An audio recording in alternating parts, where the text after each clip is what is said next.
अस्सलामु अलैकुम वरहमतुल्लाह। अल्हम्दुलिल्लाह अल्हम्दुलिल्लाहि वहदा वस्सलातु वस्सलामु अला मन ला नबिय्य बअदा।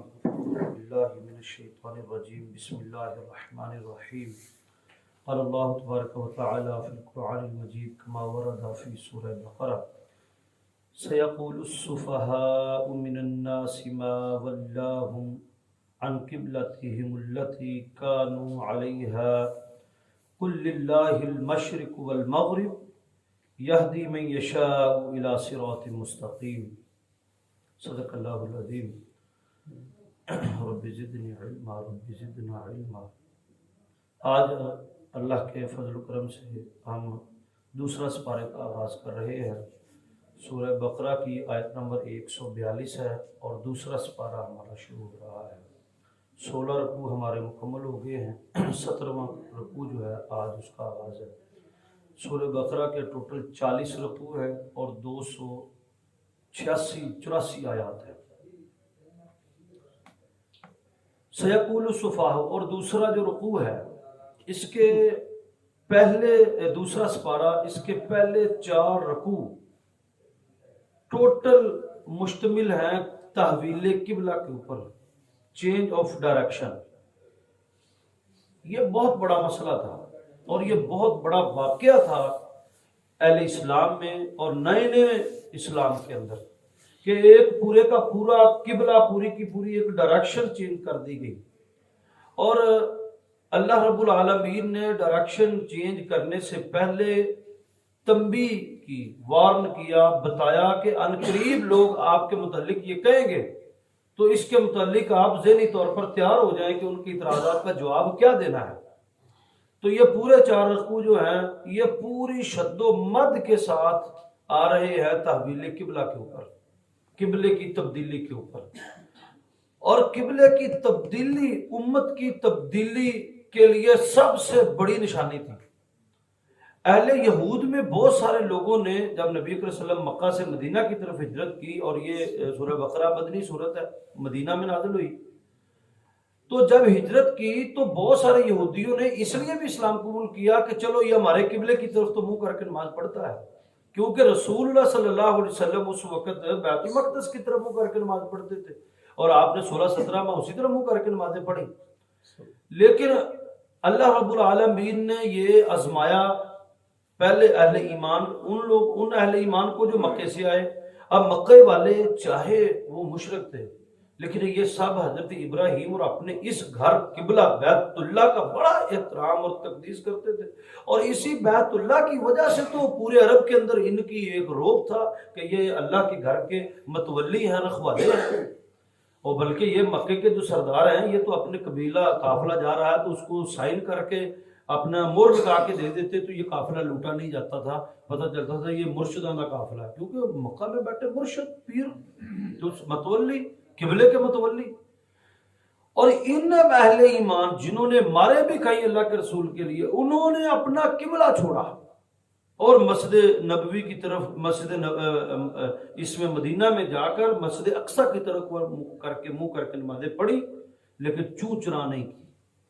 अच्छा, जब नबी अकरम सल्लल्लाहु अलैहि वसल्लम को हुक्म हुआ कि आप बैतुल मक़दस से बैतुल्लाह की तरफ मुंह करके नमाजें पढ़े, वो यहूद जो मदीना में मुसलमान हुए थे और जिनके माइंड में ये था कि ये एक ही किबला है, उनमें से बहुत सारे लोग फिर गए, अब इस्लाम से फिर गए। तो जब किबला, अल्लाह रब्बुल आलमीन ने कहा कि हमने किबले की तब्दीली तुम्हारे ईमानों को आज़माने के लिए भी रखी है। और मैं कहता हूं कि वाक़अतन ये सहाबा इकराम का दिल ही है कि ईमान है कि वो अल्लाह के रसूल के दौर में पैदा हुए और वो सहाबी बने, और अल्लाह ने उनके ज़र्फ़ इतने बुलंद रखे थे। पूरे का पूरा कुरान मजीद उनकी मुआशरती, मुआशी, सियासी, खानदानी निज़ाम के खिलाफ नाजिल हुआ, उनके अकीदों के खिलाफ नाजिल हुआ, उनके किबलों के खिलाफ नाजिल हुआ। उन्होंने कबूल किया। पूरी की पूरी शरीयत उनकी जिंदगियों के खिलाफ ही नाजिल हुई ना। वो जैसे जिंदगी गुजार रहे थे वैसी तो अल्लाह नहीं चाहता था। पूरी की पूरी जिंदगी उनकी कुरान ने बदली शरीयत ने बदली, और जैसे जैसे अल्लाह के रसूल उनको मोड़ते गए वो मुड़ते गए। ये उनका ज़रफ था, आली ज़रफ था कि सहाबा इकराम ने अपनी जिंदगियों को और उन जिंदगियों को छोड़ा। अब मुझे बात बताएं, अल्लाह के रसूल को नबूवत कब मिली? 40 साल की उम्र में मिली। हजरत अबू बकर की उम्र कितनी थी? 40 साल।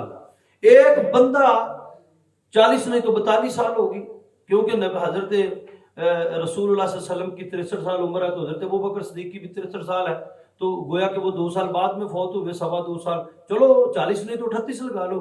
उसके अलावा भी अबू जर गफारी ने 45 साल की उम्र में इस्लाम कबूल किया है। इतनी उम्र में बंदा एक मिल्लत, एक नजरिए, एक अकीदे के ऊपर 40-42 साल उसने जिंदगी गुजारी। जवान आदमी को बदलना आसान है, बुढ़े को बदलना मुश्किल है। इन बूढ़ों ने अपने अकीदे छोड़े, अपने नजरिए छोड़े, यहां तक कि आखिरी बात थी किबला, उन्होंने अपना किबला भी छोड़ा अल्लाह के रसूल के पीछे। ये अल्लाह ने यहां पर उनके ईमान की गवाही भी दी है। और ये छोटा काम नहीं था, ये बहुत बड़ा काम था। ये खुद अल्लाह रब्बुल आलमीन ने व इन कानत लकबीरतन इल्ला, ये बहुत बड़ी आजमाइश थी और इसमें से भी ये गुजर गए। और यहाँ पर जनाब जो मर्जी उठकर सहाबा किराम के बारे में बात कर देता है, उनकी जो कुर्बानियां हैं, उन्होंने जो कुछ अल्लाह के रसूल के पीछे छोड़ा है। हम तो दाढ़ी नहीं रखते अल्लाह के रसूल की बात मान के, वल्लाहि लज़ीम हम तो इतना काम भी नहीं अल्लाह के रसूल के पीछे करना चाहते। हर अपने गैर शरई काम के पीछे दलीलें चाहते हैं जी। सारा दीन दाढ़ी चे, सारा दीन टखनों पे सलवार ऊंचे पर है, सारा दीन पर्दे पर है। वो भाई कौन सा काम है? वल्लाही हमने दीन सिर्फ फेस सेविंग के लिए रखा है। कोई उंगली करके सानू कुछ कह ना दे, मुनाफिक या काफर ना करे। हमने सिर्फ अपने ना फेस सेविंग के लिए अपने इर्द गिर्द इस्लाम का एक इशारा सा दायरा सा रखा हुआ है। किसी मुसलमान सिर्फ अपना फेस सेव किया हुआ है। कारोबार, मुआशरत, शादी ब्याह की रसूमात, अच्छे भले दीनदार घरों के अंदर शादी ब्याह की रसूमात गैर शरई कख नहीं। नमाज रोजे तो अलावा साडा दीन नाल कोई ताल्लुक नहीं। जनमन बात है, सच्ची बात है। और मौलवी को सिर्फ खाने पेशाब के मसाइल पूछने के लिए रखा हुआ कि तुसी सानू ये मसाइल दस दे रहे।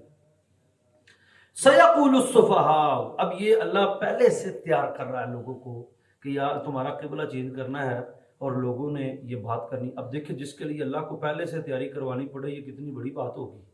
तो सयक़ूलुस सुफ़हा, अन करीब बेवकूफ लोग कहेंगे, मैंने नासी लोगों में से जो बेवकूफ, सुफ़हा अल्लाह ने उनको पहले बेवकूफ कह दिया है।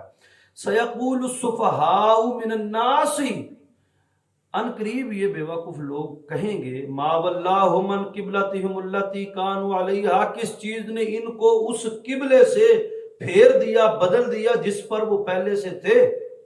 कानू अलैहा, जिस डायरेक्शन की तरफ वो पहले से मुंह करके नमाज पढ़ते थे, इनको किस चीज ने फेरा? कुल, आप कहना उनको, लिल्लाहिल मशरिक वल मगरिब, जमीन का मशरक भी अल्लाह का है, जमीन का मगरब भी अल्लाह का है। यहदी मन यशाउ इला सिरात मुस्तकीम, वो रब जिसको चाहता है सीधे रास्ते की हिदायत दे देता है। वकज़ालिका जअलनाकुम, इसी तरह हमने अब तुम्हें बना दिया उम्मत मोहम्मद सल्लल्लाहु अलैहि वसल्लम। ये आयत मुबारक इतनी बड़ी आयत है कि एक दफ़ा नबी अकरम सल्लल्लाहु अलैहि वसल्लम ने हज़रत अब्दुल्लाह बिन अब्बास को कहा कि मुझे कुरान सुनाओ। उन्होंने सूरह बकरा सुनाई। जब हज़रत अब्दुल्लाह बिन अब्बास इस आयत के ऊपर पहुंचे तो नबी अकरम सल्लल्लाहु अलैहि वसल्लम ज़ारों की तार हो रहे हैं, यहाँ तक कि आपकी दाढ़ी मुबारक आंसुओं से तर हो गई और नीचे ज़मीन गीली हो गई। उन्होंने कुरान पढ़ना रोक दिया। नबी अकरम सल्लल्लाहु अलैहि वसल्लम को पूछा, अल्लाह के रसूल इतनी रोने की वजह? आपने फरमाया ये इतनी भारी आयत है। अब वो आयत का तर्जुमा पढ़ें। वकज़ालिका, इसी तरह जअलनाकुम उम्मतन, हमने तुम्हें बनाया एक ऐसी उम्मत, वसतन, अफजल उम्मत। वैसे तो वस्त दरमियान को कहते हैं, मिडल मैन, वस्त, लेकिन यहाँ पर वस्त से मुराद अफजल उम्मत बनाया। लितकूनू, ताकि तुम शुहदा वल नास, लोगों के ऊपर गवाह हो जाओ, तमाम लोगों के ऊपर गवाह हो जाओ।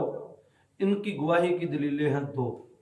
एक तो अल्लाह रब्बुल आलमीन कल क़यामत के दिन अहले इल्म को, उलमा को खड़ा करेगा और कहेगा कि तुमने इन लोगों तक मेरा दीन पहुंचाया, और हम गवाही देंगे जी अल्लाह तेरी शरीयत हमने इन तक पहुंचा दी थी। ये है गवाही, ताकि तुम लोगों के ऊपर गवाह बनाए जाओगे।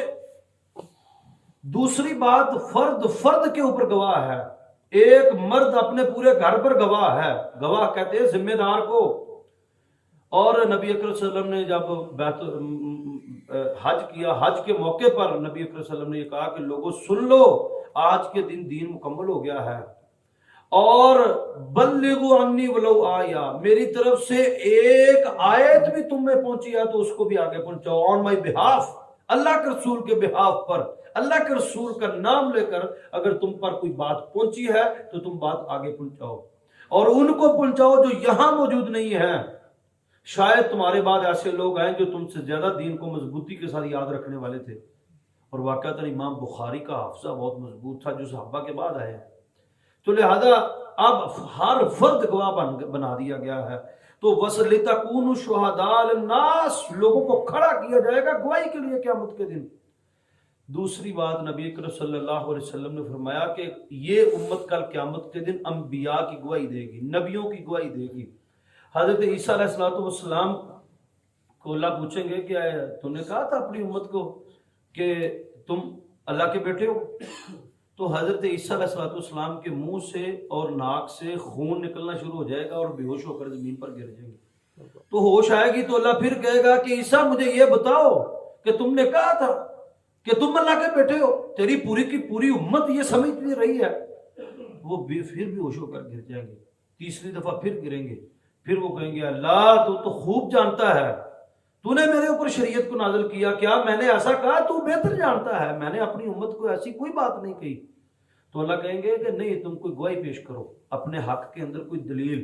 तो हजरत ईसा कहेंगे फिर मेरी गवाही उम्मत मोहम्मदिया देगी कि मोहम्मद सल्लम की उम्मत के ऊपर जो कुरान नाजिल हुआ है और ये कुरान को पढ़ने वाले थे, तूने अपने कुरान मजीद में मेरे बारे में क्या चीज़ नाजिल की है। और फिर उम्मत मोहम्मदिया हजरत ईसा के हक के अंदर गवाही देगी, जैसे ही बुखारी की रिवायत है। और तमाम नबियों के मुतल्लिक़ गवाही ये उम्मत, ये वसतन उम्मत, अफजल तरीन उम्मत, वसतन। और वयकून रसूल अलैकुम शहीदा, और रसूल मोहम्मद सल्लम हम तुम्हें भी खड़ा करेंगे लोगों के ऊपर गवाह के, आप बताएं कि आपने लोगों तक दीन पहुंचाया कि नहीं पहुंचाया। इस पर जब नबी अकरम सल्लल्लाहु अलैहि वसल्लम ने मक्का फतह किया तो आपने कहा अला हल बल्लगतु, अला हल बल्लगतु, अला हल बल्लगतु। नबी सल्लल्लाहु अलैहि वसल्लम 3 दफा लोगों को पूछा, क्या मैंने तुम तक दीन पहुंचाया, क्या मैंने तुम तक अल्लाह की शरीयत पहुंचा दिया? सब ने कहा अल्लाह के रसूल सल्लम आपने सिर्फ शरीयत नहीं पहुंचाई बल्कि पहुंचाने का हक अदा किया है। और फिर हजरत आयशा ने कहा तुम वो शख्स झूठा है जिसने कहा कि मोहम्मद सल्लल्लाहु अलैहि वसल्लम ने अल्लाह की शरीयत में से कोई चीज छुपाई या कोई चीज बयान नहीं की, कोई चीज छुपाई है तो उसने मोहम्मद सल्लल्लाहु अलैहि वसल्लम के ऊपर झूठ बोला है। इतनी बड़ी गवाही देकर अब रसूलुल्लाह सल्लल्लाहु अलैहि वसल्लम ने ग़ज़वा बदर में मार का फतह कर लिया। ग़ज़वा बदर में जो आपके खिलाफ लड़ने के लिए आए थे वो कौन लोग थे? जानते हैं कौन लोग थे?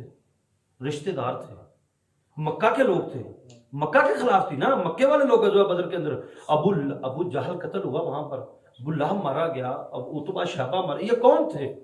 ये उम्मी हाशमी, और ये वो लोग थे जिन्होंने इस्लाम कबूल नहीं किया और जिनमें नबी अकरम सल्लल्लाहु अलैहि वसल्लम ने 40 नबूवत से पहले के साल और 13 मक्की साल, 53 साल नबी अकरम सल्लल्लाहु अलैहि वसल्लम ने इन 100 घरों, इन अपने पिंड के इलाके, अपने इलाके के लोगों के साथ जंग की, जिनके अंदर पले बड़े जवान हुए और वो कत्ल की। 70 काफिर कत्ल हुए।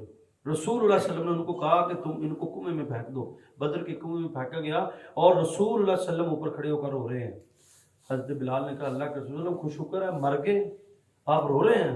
आपने फरमाया मुझे इस चीज़ का दुख है कि तुम कहाँ से चले हो हबशा से और इस्लाम कबूल कर लिया है। सुहेब रूम से चला है, सलेमान फारस से चला है, कितों कितों लोग चले न, ये मेरे अपने थे, इनके अंदर मैं पला बड़ा जवान हुआ हूं, ये मेरे कबीले के अफराद हैं और ये जहन्नम में चले गए हैं, मुझे इसका रोना आ रहा है। ये इस किस्म के अजीम दिल वाले इंसान मोहम्मद रसूलुल्लाह सल्लल्लाहु अलैहि वसल्लम। तो नबी अकरम सल्लल्लाहु अलैहि वसल्लम हम आपको भी खड़ा करेंगे लोगों के खिलाफ गवाही के लिए। तो आपने फरमाया वो दिन काल क़यामत का दिन क्या होगा कि जब मैं लोगों के खिलाफ खड़े होकर गवाही दूंगा। अब देखें रसूलुल्लाह सल्लल्लाहु अलैहि वसल्लम ने फरमाया कि अबू जहल कल कहेगा क़यामत के दिन कि मेरे तक मोहम्मद सल्लल्लाहु अलैहि वसल्लम ने अल्लाह तेरी शरीयत नहीं पहुंचाई। तो उस वक़्त मैं कहूँगा कि एक वाक़या आता है बड़ा ही प्यारा, कि बड़ा ही बारिश थी, और तूफानी बारिश थी, अंधेर और बादल गरज रहे थे। अबू जहल अपने घर में था। रसूल सल्लल्लाहु इस बारिश में तबलीग के लिए निकले कि कोई बारिश का लिहाज रखते हुए मेरे ऊपर इस्लाम कबूल कर लेगा कि यार जड़ा इन्नी बारिश दे विच आया कि सच्चाई है, यार इन्नी तकलीफ में आया है तो सच्चाई है। तो मैंने अबू जहल का दरवाज़ा खटखटाया तो ये अपनी बीवी को कहकर बाहर निकला। अबू अल हकम इसको कहते थे पहले, अमर बिन हशाम इसका असल नाम था। कि ये जो इतना, क्योंकि मक्का का सरदार भी था, सरदारों में से था, तो सरदार लोगों की खैर ख्वाही करते थे, नेकी करते थे कि ये जितना भी मजलूम आदमी आया है, जो इतनी बारिश के अंदर आया है, जो ये बात कहेगा मैं इसकी बात मानूंगा। जब तुमने दरवाज़ा खोला तो आगे मुझे पाया और मैंने तुम्हें कहा कि मैं सच्चा रसूल हूँ, मेरे ऊपर ईमान ले आओ, तो तुमने जोर से अपना दरवाज़ा बंद किया और अंदर चले गए। क्या मैंने तुम तक अल्लाह की शरीयत नहीं पहुंचाई? क्या मैंने तेरे तक अल्लाह का दीन नहीं पहुंचाया? तो वयकून रसूल अलैकुम शहीदा, मोहम्मद सल्लल्लाहु अलैहि वसल्लम हम आपको भी गवाह खड़ा करेंगे आपकी उम्मत के खिलाफ कि आप बताएं इनको क्या हम आपने इन तक दीन पहुंचाया है। वमा जअलनल क़िबलतल्लती कानू अलैहा, अब ये आयत मुबारक लंबी है तो यहाँ तक आज हम इसको मुकम्मल करते हैं। गवाही तक अलैकुम शहीदा, रसूल भी खड़े होकर गवाही देगा। इससे आगे किबले की तब्दीली ही की बात है, इंशाअल्लाह वो कल इसका आगाज करेंगे। अल्लाह रब्बुल आलमीन